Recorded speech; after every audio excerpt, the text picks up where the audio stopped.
My name's Regina, and I became a single mom when my daughter, Mia, was just 10. My ex-husband, Tom, decided he'd found greener pastures with another woman. Just like that, he was gone, leaving me to pick up the pieces of our shattered family. From that day on, it was just the two of us. I threw myself into work, determined to give Mia everything she needed. I climbed the corporate ladder, worked overtime, took on extra projects, anything to make sure my little girl wouldn't want for anything. The trauma of abandonment hit Mia hard. She became withdrawn, angry. Her grades started slipping, and she'd lash out at the slightest provocation. I was at my wit's end, trying to be both mom and dad, provider and nurturer. Finally, I decided to take her to a psychologist. Dr. Sarah was kind and patient, but even she struggled with Mia's anger. "Your daughter's dealing with a lot of pain," she told me after one particularly difficult session. "It's going to take time, Regina. Be patient with her." Years passed, and things got better, or so I thought. Mia seemed to be healing, growing into a beautiful, intelligent young woman. But there was an undercurrent of resentment that I couldn't quite place.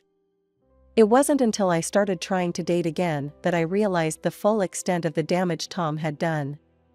Every time I'd meet someone new, someone who might actually be interested in me as more than just Mia's mom, she'd fly off the handle. The first time it happened, I was blindsided. I'd been seeing Mark for a few weeks, and things were going well. He was kind, funny, and he seemed to genuinely care about me. I thought it was time for him to meet Mia. "Honey," I said one morning over breakfast. "I've invited someone over for dinner tonight. His name's Mark, and I want the two most important people in my life to know each other." She stared at me, her eyes narrowing. "Is he your boyfriend or something?" I hesitated, not sure how to answer. "We've been seeing each other, yes. But it's not serious yet. That's why I want you to meet him." "No," she said flatly. "I don't want to meet him. I don't want him in our house. Cancel the dinner." I was shocked. "Mia, sweetie, I know this might be difficult for you, but..." "Difficult?" she shouted, standing up so suddenly, her chair fell backward. "You think this is difficult? You want to abandon me like he did? To start a new family and forget all about me?" She stormed out of the kitchen, leaving me alone with my cold coffee and a sinking feeling in my stomach. I should have known then that this was just the beginning. Despite Mia's outburst, I decided to go ahead with the dinner. I thought maybe if she met Mark, she'd see he wasn't a threat. God, was I wrong? Mark arrived at 7, looking nervous but eager. I introduced him to Mia, who barely looked at him. "Nice to meet you, Mia," he said, extending his hand. "Your mom's told me a lot about you." Mia ignored his hand. "I bet she has," she muttered. The tension was thick as we sat down to eat. I tried to keep the conversation light, but Mia's one-word answers and glares made it difficult. Halfway through the meal, Mark made an innocent comment about how nice it was to have a home-cooked dinner. That's when Mia exploded. "Oh, I'm sure you'd love to have this all the time, wouldn't you?" she sneered. "Playing happy families with my mom?" "Mia," I warned, but she was just getting started. "What, Mom? Isn't that what this is? You trying to replace Dad? Trying to throw me away like he did?" "That's not what this is at all," I said, my voice shaking. "I'm just trying to..." "To what? To ruin everything?" Mia stood up, her chair scraping loudly against the floor. "Well, guess what? I won't let you." Before I could react, she grabbed her plate and hurled it to the floor. The crash of breaking china was deafening in the sudden silence. "Mia," I gasped. "What are you doing?" But she wasn't listening. She grabbed another plate, then another, smashing them on the ground. Food and broken dishes were everywhere. "This is our home," she screamed. "Ours, not his." Mark stood up, looking shell-shocked. "I think I should go," he said quietly. After Mark left, Mia locked herself in her room. I spent the night cleaning up the mess, tears mixing with the soapy water as I scrubbed the floor. The next day, Mia acted like nothing had happened. But something had changed. From that day on, any attempt I made to date was met with hostility and tantrums. Years passed, and I found myself pushing away anyone who showed interest in me. It was easier than dealing with Mia's reactions. I told myself it was temporary, that once Mia was older, she'd understand. But deep down, I knew I was just making excuses. When Mia graduated high school, I was so proud. Despite everything, she'd done well in school and gotten into a good college. I thought maybe now, things would change. "Mom," she said the night before she left for college, you won't bring anyone home while I'm gone, will you?" I sighed. "Mia, honey, you're going to be living your own life now. Don't you think it's time for me to do the same?" Her face darkened. "So you are planning to replace me?" "Mia, please," I begged. "That's not fair. I've spent the last 8 years putting you first. I've given up everything for you." As soon as the words left my mouth, I knew I'd made a mistake. Mia's eyes filled with tears. "So I'm just a burden to you, is that it?" she cried. "A sacrifice you had to make?" "No, sweetie, that's not what I meant at all." I tried to backtrack, but it was too late. Mia stormed off to her room, slamming the door behind her. The next morning, she left for college without saying goodbye. With Mia away at college, I finally had a chance to rediscover myself. I started taking better care of myself, got a new haircut, bought some new clothes, even joined a gym. I reconnected with old friends, started going out more. And then I met David. He was kind, funny, and understood my situation with Mia. We started dating, and for a while, everything was perfect. But Mia, even from college, still tried to control my life. Every call, every visit home, she'd grill me about my social life. "Mom, you haven't let anyone into our house, have you?" she'd demand. I tried to reason with her. "Honey, you're living your own life now. Don't you think it's time I did the same?" But she'd get angry, threaten to drop out of college, say she couldn't focus on her studies, knowing I was replacing her. Once, after finding out about David, she called me in tears. "How could you do this to me? My grades are suffering because I'm so upset about you dating." It was exhausting, constantly walking on eggshells, trying to balance my happiness with Mia's demands. But I kept hoping things would get better once she graduated and started her own life. 4 years passed in this push and pull. Then, out of the blue, Mia called. "Mom, I'm coming home. And I'm bringing someone with me." My heart leapt. Maybe she'd finally found someone and understood why I'd wanted to date. Maybe now, things would change. When they arrived, I was shocked. Mia introduced the man beside her not as her boyfriend, but as her husband. "This is Jake," she said, a challenging look in her eyes. "We got married last week in Vegas." I couldn't believe it. My daughter was married, and I hadn't even known she was dating someone. "Mia," I gasped, "why didn't you tell me? Why wasn't I invited?" She shrugged.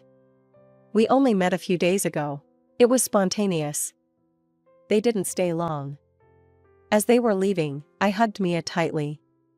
"I hope you'll be very happy," I whispered, trying to ignore the knot of worry in my stomach. For 6 months, I heard little from Mia. I tried to give them space, hoping they were settling into married life. Then, one rainy night, Mia showed up at my door, mascara streaking down her face. "He cheated on me," she sobbed.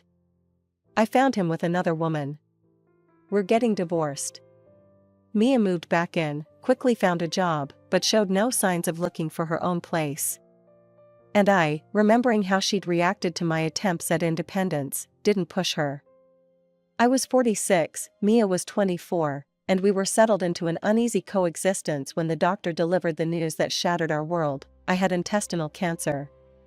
The diagnosis hit me like a freight train. Cancer. The word alone was terrifying. When I told Mia, she broke down in tears.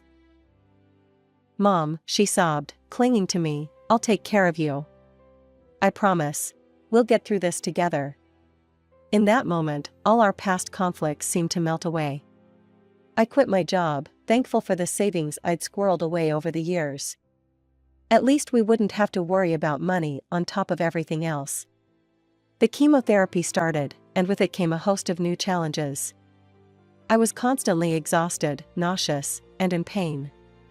Mia took time off work to care for me, and at first, she was attentive and enthusiastic.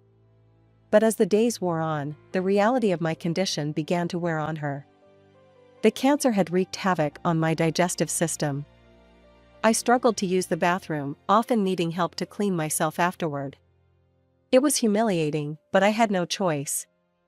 After particularly rough chemo sessions, I'd be too weak to even make it to the toilet. I started noticing changes in Mia's behavior. The loving concern in her eyes was gradually replaced by something else, disgust. She'd wrinkle her nose when she came near me, complaining about the smell. "Mom, you stink," she'd say, not even trying to hide her revulsion. "Can't you do something about it?" I wanted to scream at her, to remind her that I was fighting for my life, that I couldn't control what the cancer and chemo were doing to my body. But I bit my tongue. She was trying, in her own way, and that had to be enough. One day, after a particularly difficult morning, Mia approached me with a determined look on her face. "Mom, I think I need to go back to work," she said, not quite meeting my eyes. "We should hire a nurse to take care of you." I nodded, trying to hide my disappointment. "I understand. We'll look into getting a nurse." The clinic where I was receiving treatment assigned a nurse named Sarah to help me at home. She was a godsend, strong, capable, and unfailingly kind. She handled my hygiene needs efficiently and without a trace of disgust. "Don't you worry, Regina," she'd say cheerfully as she helped me clean up. "We'll have you feeling fresh as a daisy in no time." With Sarah's help, my quality of life improved dramatically. But Mia wasn't happy about the arrangement. "I don't like having a stranger in our house all the time," she complained. "It's invasive." I tried to explain that Sarah was necessary for my care, but Mia wouldn't listen. Then, one evening, she dropped a bombshell. "Mom, I've been thinking," she said, her voice carefully neutral.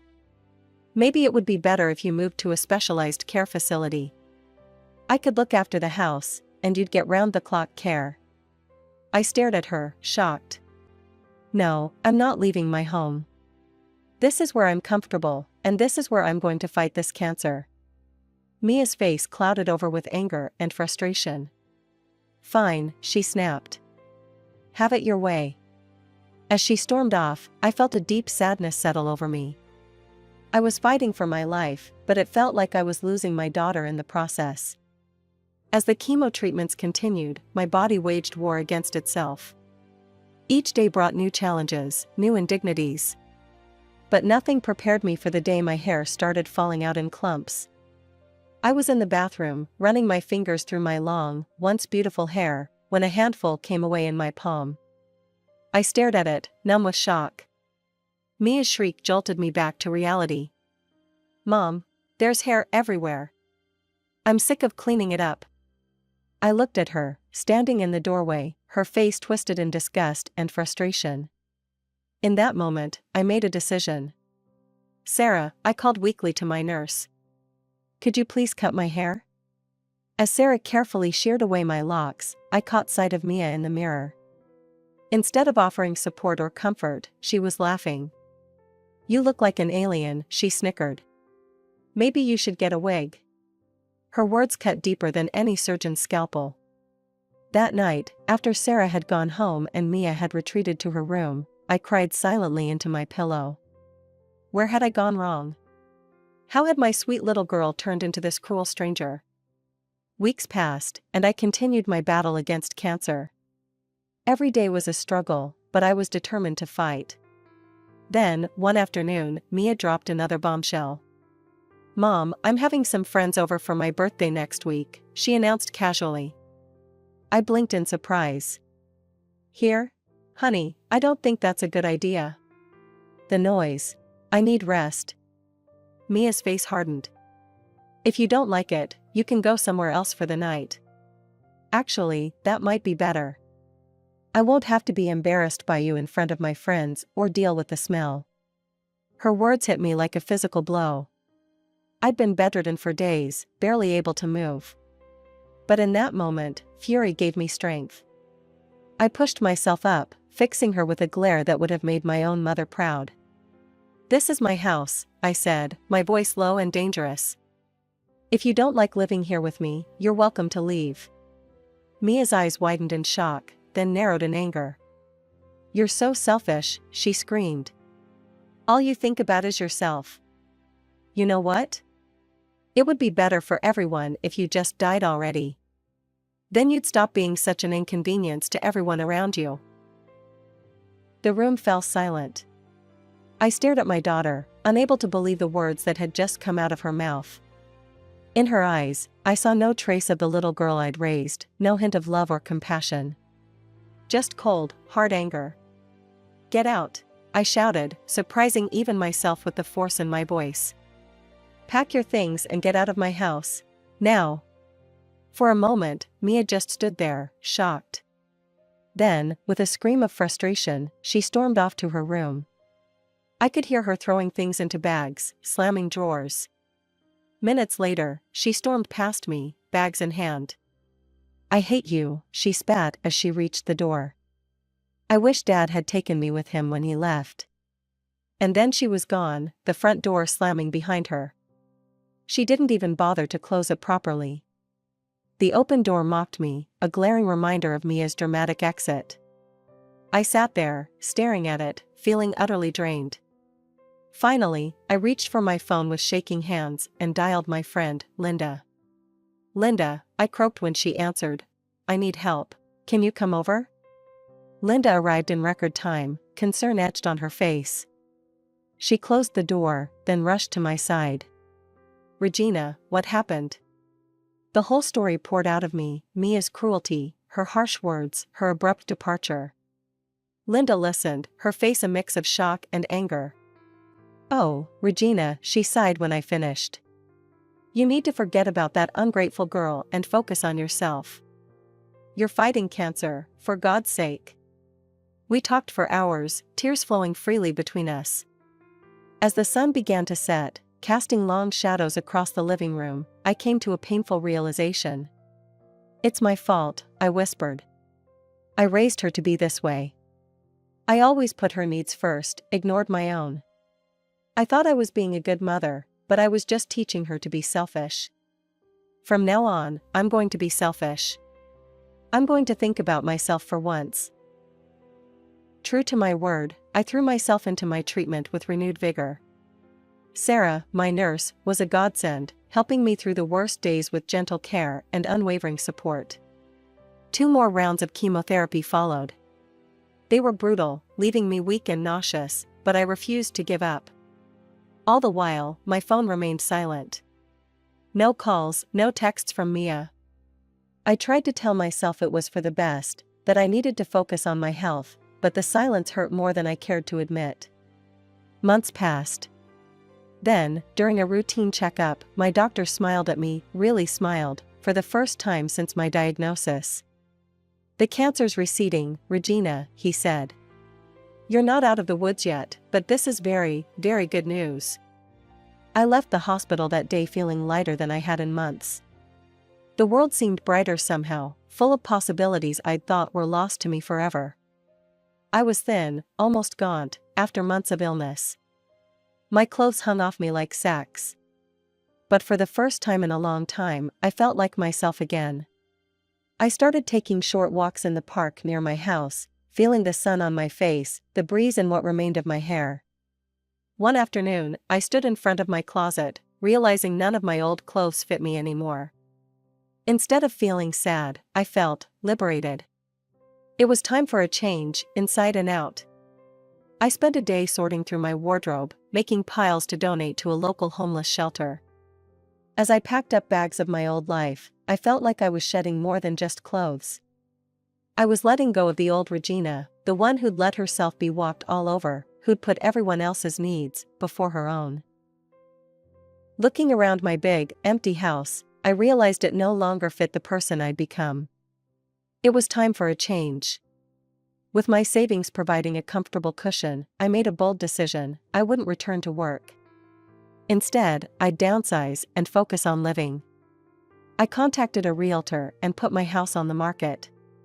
It sold quickly, and I found a small, cozy apartment that felt like it was made for me. It was perfect for one person, bright, manageable, and full of potential for a fresh start.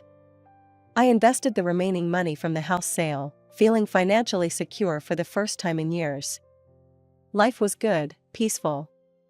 I spent my days exploring my new neighborhood, trying new hobbies, and simply enjoying the act of being alive. Then, 3 months after I'd settled into my new life, I received an unexpected call. It was the realtor who'd handled the sale of my old house. "Mrs. Walker," he said, sounding uncomfortable, "the new owners of your old house are having some issues. They've asked for your contact information. Is it all right if I give them your number?" Curious and a little concerned, I agreed. Shortly after, my phone rang again. This time, it was the new owner, a Mr. Thompson. "Mrs. Walker," he began, his voice tense, "I'm sorry to bother you, but something strange happened today. A young woman tried to break into our house. She tried to use a key at first, then started trying to force the door open. When I confronted her, she became hysterical, screaming that this was her house, that she should inherit it after her mother's death." The blood drained from my face. Mia. It had to be Mia. She thought I was dead and had come to claim her inheritance. "I'm so sorry, Mr. Thompson," I said, my voice shaking. I think that might have been my daughter. We've been estranged. She must have assumed." "Your daughter?" He sounded shocked. "But she said you were dead." "I've been very ill, we haven't spoken in months," I explained, not wanting to go into details. "Mr. Thompson, could I ask a favor? If she comes back, would you call me?" He agreed, and we ended the call. Part of me wanted to ignore it, to continue with my new, peaceful life. But I knew I couldn't. This confrontation had been coming for a long time. It was time to face Mia, to finally say all the things I should have said years ago.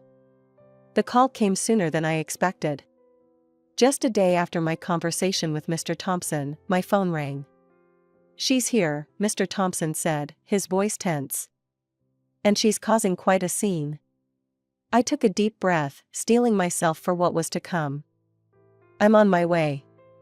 The drive to my old house felt surreal. As I pulled up, I could hear the shouting before I even got out of the car. Mia's voice, shrill and angry, carried across the yard. "This is my house," she was screaming at the Thompsons, who stood on the porch looking shocked and frightened. "Get out now." I stepped out of my car, and for a moment, the world seemed to freeze. Mia turned, her eyes landing on me. The look of shock on her face quickly morphed into one of fury. "You," she spat. "You're supposed to be dead." I felt a calm settle over me, a stark contrast to the chaos unfolding around us. "I'm sorry to disappoint you, Mia," I said, my voice steady. Mia's face contorted with rage. "What's going on? Why are these people in our house?" "It's not our house anymore, Mia," I explained. "I sold it." Her eyes widened in disbelief, then narrowed in anger. "You can't do that. It was supposed to be mine. I was supposed to inherit it when you died." I couldn't help but let out a bitter laugh. "I'm sorry I inconvenienced you by surviving." Mia's face turned red. "You don't understand. I have debts, I need money." I shook my head, acutely aware of the Thompsons and the small crowd of neighbors who had gathered to watch the spectacle. "I don't owe you anything, Mia. You abandoned me when I was fighting for my life. You wished me dead. Why should I help you now?" "Because you're my mother," she screamed. "You're supposed to take care of me." I felt a sadness wash over me, but I stood my ground. "No, Mia, not anymore. You're an adult. Your choices, your consequences." Mia's face twisted into an ugly sneer. "You know what? Dad was right to leave you. You're useless. It would have been better if you had died." Her words hung in the air, shocking even the onlookers into silence. But this time, they didn't cut me to the core. This time, I felt only pity for the angry, bitter woman my daughter had become. Without another word, I turned and walked back to my car. Before getting in, I addressed the Thompsons. "If she comes back or tries to break in again, call the police," I said, gesturing towards Mia. "She has no right to be here." As I drove away, I caught a last glimpse of Mia in my rearview mirror, her face a mask of shock and fury. But for the first time, her anger didn't touch me. I was free. In the months that followed, I embraced my new life fully. I took up painting, finding joy in splashing colors across canvas. My health continued to improve, and each day I felt stronger, more alive. Mia never called or tried to contact me again. Sometimes I felt a pang of sadness for the relationship we'd lost, but mostly I felt relief. I had spent so many years trying to fill the bottomless pit of her needs. Now, finally, I was living for myself.